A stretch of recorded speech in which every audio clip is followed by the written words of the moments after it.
Breaking news. Shri Sathya Sai జిల్లా ధర్మవరంలోని IDFC bank దగ్గర ఉన్న ఏటీఎం మిషన్ కొంతమంది దుండగులు ఎత్తుకు వెళ్లారు.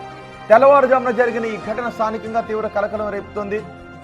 ఏటీఎంలో ఉన్న నగదును చోరీ చేయడానికి ప్రయత్నించారు దుండగులు. అది సాధ్యం కాకపోవడంతో ఏటీఎం మిషన్ మొత్తాన్ని ఎత్తుకు వెళ్లిపోయారు. బొలెరో వాహనంలో వచ్చి ఈ దొంగతనానికి పాల్పడ్డారు అని స్థానికులు చెబుతున్నారు. కొన్ని సీసీటీవీ దృశ్యాలు కూడా అక్కడ రికార్డ్ అయ్యాయి. మీరు రైట్ సైడ్ బాక్స్లో చూస్తున్న ఆ వాహనంలోనే ఏటీఎంను ఎత్తుకుని వెళ్తున్నారు దుండగులు.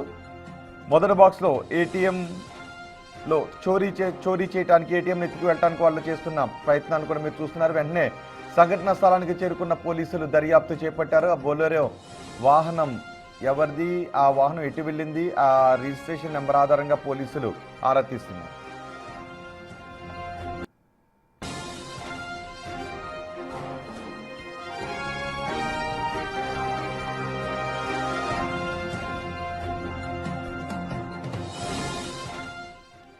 మరింత సమాచారం అందించడానికి మా ప్రతినిధి భరత్ మనకు అందుబాటులో ఉన్నారు. భరత్, ఏటీఎంని ఎత్తుకు వెళ్ళిపోయారు అంటే ఎంతకు బరి తెగించారో మనం అర్థం చేసుకోవచ్చు. మరి ఏటీఎం మెషిన్ని వాళ్ళు ఎత్తుకు వెళ్ళిపోవడానికి ప్రయత్నం చేసినప్పుడు అలారం ఏమీ మోగలేదా? అక్కడ అలాంటి ఏర్పాట్లు ఏమి ఏటీఎం సెంటర్లో చేయలేదా? సో ఇప్పుడు దొంగతనం తర్వాత పోలీసులకు ఏమైనా ఆధారాలు లభిస్తున్నాయా? ఏటీఎం వద్ద ఎలాంటి సెక్యూరిటీ లేకపోవడమే ఈ ఘటన జరగడానికి ప్రధాన కారణంగా పోలీసులు చెప్తున్నారు. ఐడిఎఫ్సి ఫస్ట్ బ్యాంక్ సమీపంలో ఉన్నటువంటి ఏటీఎం లో ఎలాంటి సెక్యూరిటీ ఏర్పాటు చేయలేదు. ముందుగా హైదరాబాద్ లో ఉన్నటువంటి IDFC first bank main branch వద్ద ఈ సీసీటీవీ ఫుటేజ్ మానిటరింగ్ సంబంధించినటువంటి వ్యక్తులు ఆ బ్యాంక్ మేనేజర్ ను అలర్ట్ చేశారు. ఆ తర్వాత వెంటనే 100 ఫోన్ చేసి సమాచారం ఇచ్చారు. ఆ తర్వాత పోలీసులు అక్కడికి చేరుకొని ఈ ఘటనకు సంబంధించినటువంటి కేసు పైన దర్యాప్తు మొదలు పెట్టారు.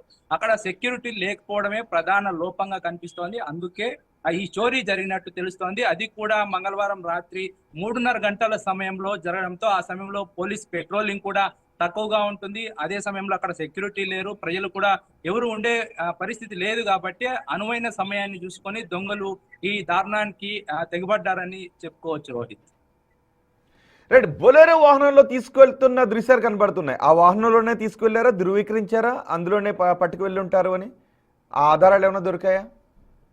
ఎస్ రోహిత్, అయితే ఈ వాహనం బొలెరోలో వేసుకున్న తర్వాత ఆ వాహనంలో బత్తలపల్లి రోడ్డు వైపు వెళ్ళినట్టు తెలుస్తోంది. దుండగులు అందుకు సంబంధించినటువంటి సీసీటీవీ ఫుటేజ్ ను పోలీసులు ఇప్పటికే సేకరిస్తున్నారు. సీసీటీవీ ఫుటేజ్ ఆధారంగా నిందితులు బొలెరో వాహనంలో ఎటువైపు వెళ్లారు, ఒకవేళ బొలెరో వాహనంలోనే వెళ్లారా లేదా వెహికల్ ఏమైనా కొంత దూరం వెళ్ళిన తర్వాత మార్చారా అనే కోణంలో పోలీసులు దర్యాప్తు చేస్తున్నారు. ప్రస్తుతానికైతే దర్యాప్తు సాగుతోంది. ముఖ్యంగా సీసీటీవీ ఫుటేజ్ నే ఇక్కడ ప్రధానంగా ఉపయోగిస్తున్నారు. దాని ఆధారంగానే పోలీసులు ఈ అంశానికి సంబంధించినటువంటి విచారణ కొనసాగుతోంది. అయితే 5 వ్యక్తులు ఎవరన్న విషయంలో పోలీసులకు ఇప్పటికీ క్లారిటీ లేదు. క్లారిటీ లేని నేపథ్యంలో విచారణ ఇంకా కొనసాగుతోంది.